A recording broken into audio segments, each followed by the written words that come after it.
Imagine if you could stop worrying about the future and let go of the pain of the past.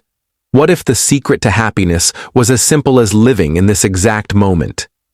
In today's video, we'll break down The Power of Now by Eckhart Tolle, one of the most influential self-help books of all time. I'll share the key lessons, real-life examples, and why this book continues to inspire millions around the world. Published in 1997, The Power of Now quickly became a spiritual classic. It's been translated into dozens of languages and sold millions of copies worldwide. The core message is simple. Life only happens in the present moment, the now.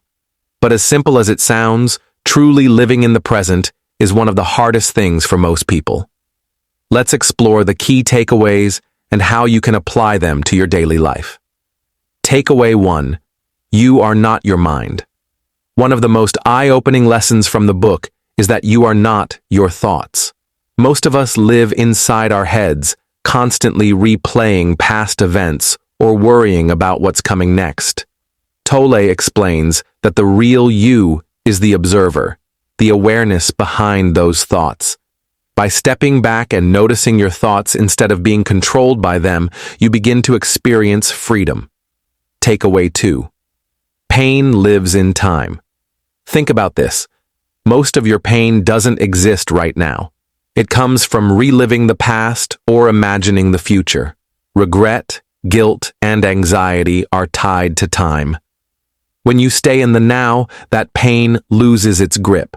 For example, if you've had a bad day, instead of replaying it in your mind, focus on this very moment, your breath, your surroundings. You'll realize that right now, you're safe.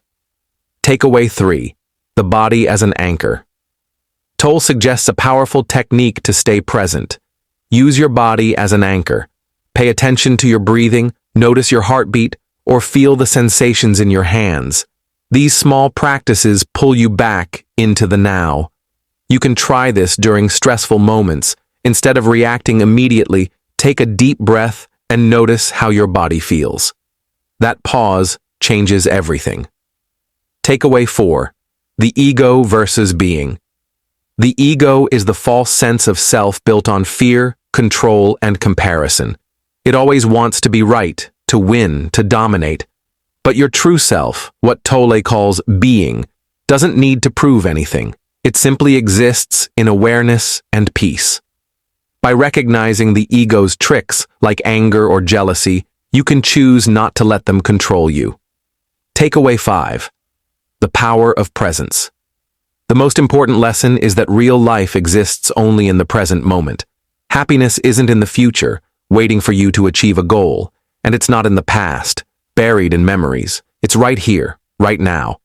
The more present you become, the less power stress, fear, and negativity will have over you.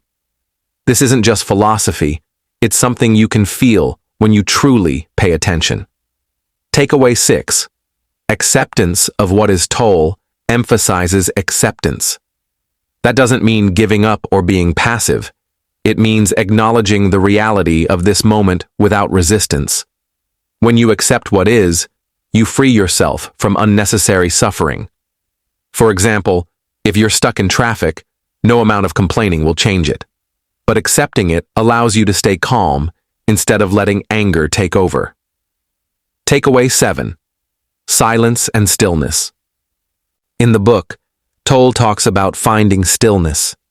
It's in the quiet moments that we connect with our true self.